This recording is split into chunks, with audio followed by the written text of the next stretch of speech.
Beautiful people, it's me, Pamela, on my YouTube. Cho, no, what's the T? Siyahlazia. Guys, at first, I thought I was hearing things when Ubaloyi said allegedly. He kept on saying allegedly. I'm like, why are you even using that word? Because it did happen. Danzi is telling the truth.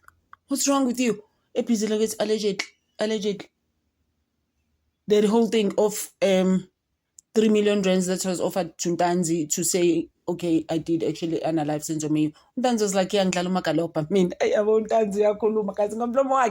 he's actually taking another directions. And I'm so proud of him. Like, you don't understand. It's just like, I don't care. At some stage, I even thought he'll say, you know what, actually, I've been in jail for 5 years for something that I didn't do. I actually don't care anymore. I was just about to say that. But he's just like, you know what? I'm not playing games here with anyone. Gashi Ingani, I didn't even know who he has children. I was very surprised. I've never heard of that. Because also Undanz was like, what, 25 when he was arrested? So I just never thought of that though. But I was just like, okay. He was like, I have children. And guys, I know what broke my heart, Kakuru, today, when he said, and I've been saying this thing, when it actually came out, which is actually a breadwinner. Undanz is actually a breadwinner. Actually, my sister doesn't work, my mom doesn't work with pension, and my dad. Oh my gosh, about my heart. Just sank. I was just like, you know what? Like I've always repeated, guys, you could say, I want to break a day again, took bread. And I repeated that last day so many times that we took bread from so many families. It's not right, guys. We can look at it and be like, it's not right. Oh, guys, the thing in a yayo that's coming for Gininda, let's just in another level. And feel good to Gininda. Also, guys, we lento, guys. That is done here. This is just crazy, guys, though.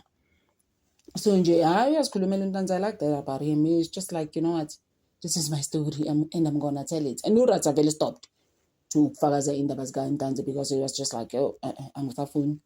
Like how he was telling Balui. Can't, Balui, go on like that. This is his story. Just leave him alone to tell his story, What must he say if he says he didn't analyze sense of me? He didn't. Who do you want to force him? So it's the same thing that today he was going on like that. He was on the tip. Undanzi was just like, hey, I'm telling you, no Balu, yeah, shame. He was just like, I was taught well. I'm not that person and I'm not going to be playing games. Why do they want to offer me 3 million rands for something that I didn't do? But they still arrested the guy and he still stayed about 5 years, over 5 years. It kept on coming to me with, what, Undanzi must just be released, guys. This is just so wrong in so many ways, eh? And this thing, Gabaloyi busy putting Diago down Undanzi's throat is really like a broken record. It's so tiring, and Undanzi gets triggered by it. Undanzi was like, please, brah, leave me alone. About that person, I told him in the passages of the courts there, I was just like, leave me alone. I know nothing about you. And you're busy saying that my sister, which sister spoke to you? Leave me alone. Even my sister has spoken to Ramosipile before, and my Numalumuam has spoken to Attorney Ramosipile. I know nothing about Njiako. Leave me alone. No, it was so bad. He gets triggered. He gets so angry. Oh my gosh, I was just like, Undanzi, uzovela mjampele. Guys, this is crazy. Case number 2, my lord, as I was not in contact with him, then Mr. Ramosipile asked you. And now he appears in front of the magistrate court. He confirms that he appears for you. Did you raise your concern about his representation of you with the presiding officer in that court? We're still talking about the 27th of October, 2020.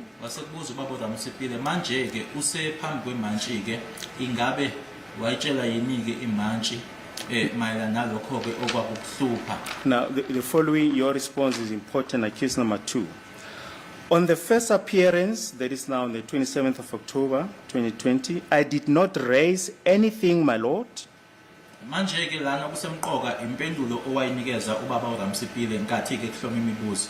Waphendula wathi ke wena ke ngelanga lokuqala ke lokubingelela ke imantshi akukho engakukhuluma noma engakusho. So you're contradicting yourself on this point. Lana ke kulokhu uyayiphikisa ke wena manje. Usho lokhu ubuye usho lokhu. Cha ngizokatolana siphikisa. No, I'm not contradicting myself. Ngokhulu nje ukusithoba phambi kwekhotho. Mina ngishilo lapha phambi kwekhotho ukuthi mina ngizamile ukuphakamisa isandla eBosbek. Azange ngithole usizo mina. Thembe uba uRamsipile khona enye ivideo akayifaka la. Lokubona ukuthi ngangizama ukuphakamisa isandla usiza kaze ngiluthola. There is a certain clip that Mr. Ramusipila tried to play here where it indicates myself raising my hand, but I never received any assistance. Manje ngiyamangala mawukhuluma kanjalo msubhala kokusho ukuthi nakaze ngiphakamise isandla. Now it comes as a surprise to me if you now speak like that, because I never raised my hand. Ngazohlala njani isandla ngasiphakamisi ngizomela umuntu engangizange ngisho kuyima azongitshela ukuthi uyekhothe ngumlimi ngithunywa ubani ngona manje ngifuna ukwazi mina ngibani umuntu wayemthumile kimi. How could I not raise my hand when I had someone who never came to me, introduced himself and said that we are going to court, and someone who I didn't know as to who sent him to come and represent me? No. Mr. Ntanzi, please, I was just reading what you said yourself, that on the first appearance, I did not raise anything, my lord. Mnumzane Ntanzi, lana ngifunda okwashiwo wena. Ubaba uRamsipile unombuzo awuphonsa kuwena, waphendula wena wathi ngelanga lokuqala akukho engakusho. Wena waphendula kanjalo. Senkantolo ngifamile namanje lo atsala ukuthi mina ngizamile ukuphakamisa isandla. My lord, I still maintain the answer that I tried to raise my hand. But Mr. Ntanzi, we've detracted. Let's get back to the actual issue. Why we're raising the paragraph that we quoted earlier on. Here you say, however, the reason why I want him to withdraw is because Mr. Mjiako wanted me to plead guilty to this murder charge. Sithe ukuphuma ke kancane asibuyeleke kwizathu sokuthi bekungani ke ngize ngiyokufundela lokuyana. Lana ke uma unikeza ngezathu enkantolo, kodwa ke izathu sokuthi ngihoxiseke mina ngihoxise isho wena ke umnumzana uMjiyako ingoba ufuna noma ke yena ke uthi angivume icala kule insolo zokubulala. Is that correct? Uyiqiniso? Yebo senkantolo ukhulumile lokho ngimi khona lapha phansi passage ngabona akazangene emaseleni eBosbek banqaba ukuthi bangifake emaseleni. Yes, my lord, he did say that. That's when we were downstairs. We were in the passages because they refused that I enter the cells in Boksburg. Ngoba mina ngangqondana nesele ayifaka uNtulu esesele ngapha ngise passage so lapha epassage owayekhona wawuthi amaphoyisa ayekhona analecela wayezokutshela nomfana lo sasixabana nalo muntu lo ngimtshela imbuzo ukuthi ubizobani ukuthi ngize court wena akazange uze kimi uzowutshela ukuthi ngiye court. Because if the police officers were to be honest, they would tell you that as we were standing there that we were having this fight or argument, because I wanted to know from him who told you that I was going to court. Ingakho lapha phambi kwecourt ukudame ngisho ukuthi kosenkantolo nizamile ukuphakamisa isandla ngehluleke. Hence I am mentioning it before the court, my lord, that I tried to raise my hand, but I was defeated. So what you're saying here, Mr. Ntanzi, is that you're saying Mr. Mjiako advised you to plead guilty to this murder charge. Is that correct? Okubhaliwe la okushoyo la ukuthi uMjiyako wathi kuwena vuma icala. Namanje ngiyaphinda ngithetho lesikhuluma epassage la siyaxabana lapha epassage naye la. What did he say? Athena uzongisiza uthunywe ngumndeni nami uzongisiza ufuna ngiphume ngekhaya ngithi mina ayikho into ezongisiza ngoba abasekhaya bakwazi oqala kwazi ungikhombisa inamba ka6 then ukuhlala ukukhuluma ngaye kimi. He said to me he was there to assist me so that I can be released and go home. I said to him, you don't know my family. My family doesn't know that I've been arrested, and you've never shown me my sister's number. I'm an adult as I am now. I don't play games, and I've never been even cheeky or stubborn to my father at home. Which sister are you referring to? Mukhuluma ngosisi ukhuluma ngobani? Mina nosisi abathathu. Eliwe uMatombi uPhumo lo nomunye ngcane ke kimi. I've got 3 sisters, Celiwe, Mantombi and Pumi. The other one is younger than me.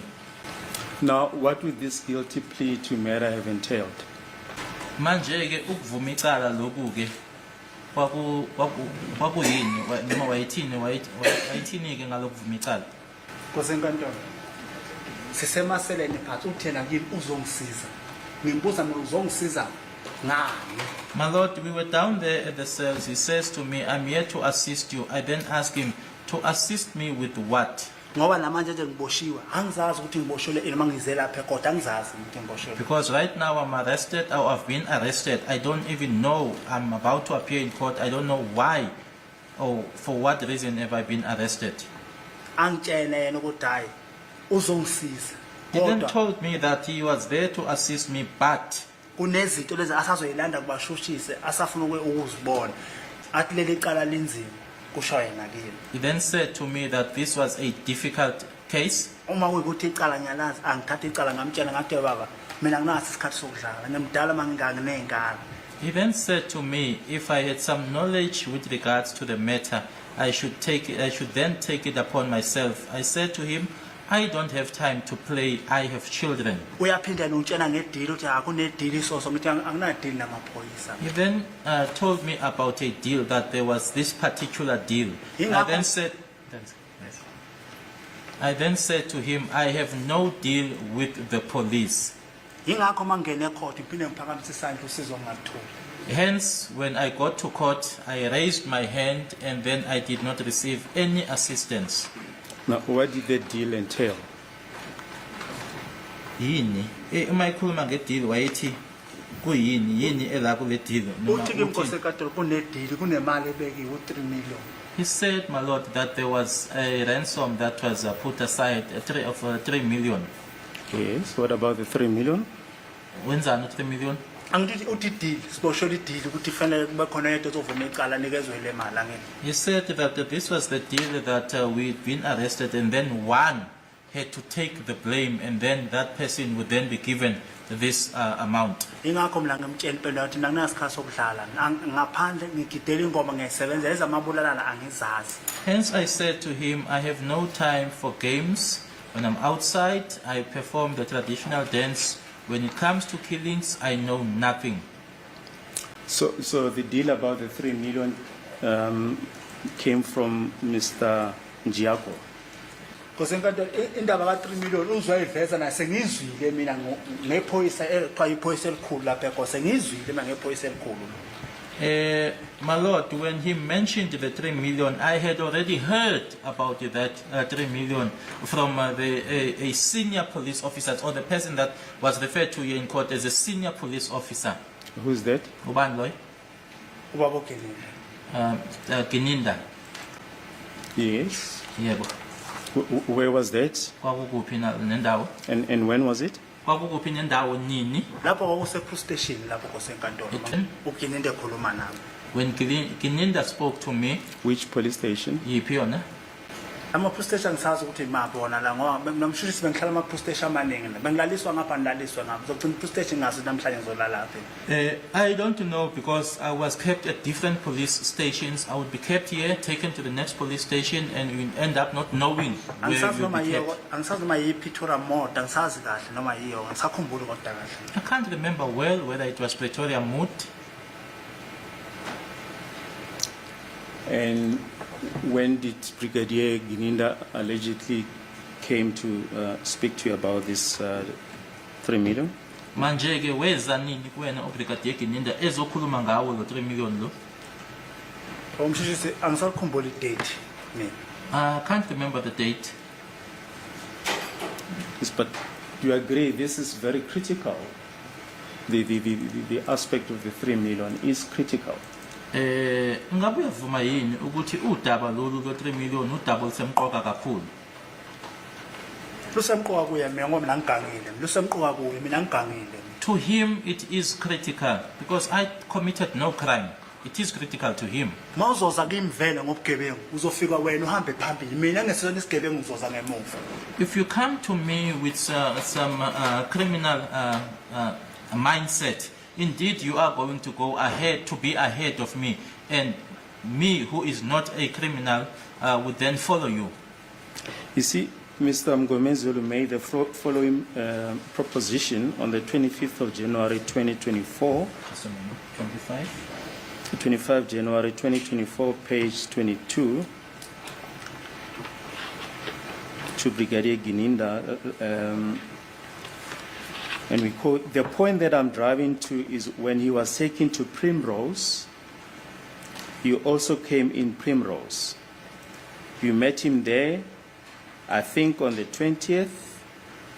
He met you there. That is when on that day you apologized to him. You apologized to Mr. Ntanzi for having been assaulted, and that is when you made a promise to him that you can offer. And he says, may I confirm? Then he conferred with you. Then he comes back and say, thank you. So the point of correction is that you arrived at Pretoria Police Station. So it's no longer Primrose, it's now Pretoria Police Station. You are saying it was at Pretoria Mood Police Station. Lapha ke umshushuzi ufundela ke kwange 25 January 2024 ku page 22 kwaku ongase osewashona ke ubaba Mngomezulu ekhuluma naye ke uBrigadier Gininda emtshela ke ukuthi ke kwakuse Pretoria Police Station wacela ke isikhathi ukuthi ake ayokhulumisana nabo uma ebuya ke wathi ke cha wena ke uthi ke nake kwakuse Pretoria Police Station wena uthi Pretoria Mood yena ke wathi Pretoria Police Station ubaba Mngomezulu. As the publicist, the witness in his response says, I'm not sure about the police station. Maybe it was Pretoria Mood. He does not definitively says Gininda arrived at Pretoria Mood and this conversation about the dream then happened. Well, Mr. Ntanzi, there are 3 police stations involved. It's Primrose, it's Pretoria Central, and Pretoria Mood. What we're trying to establish is which police station allegedly did the incident occur at. Kunama police station amathathu lana kwakune Primrose, kune Pretoria Mood, kube ne Pretoria kuthiwa iCentral ile ila maphakathi nedolobha iPretoria Central. Manje esifisa nje ukuthi sikwazi ukuthi lesigameko lesisenzeka kuyiphi police station kula amathathu. As it is the court, that is misleading because throughout his testimony, this witness never mentioned Pretoria Central. I stand to be corrected, but he never mentioned Pretoria Central. So that is very unfair. Well, my Lord, we put into the witness the proposition by Mr. Mngomezulu, yes, the proceedings of 25 January 2024, page 22. Mr. Mngomezulu said the point that I'm driving to is when he was taken to Primrose,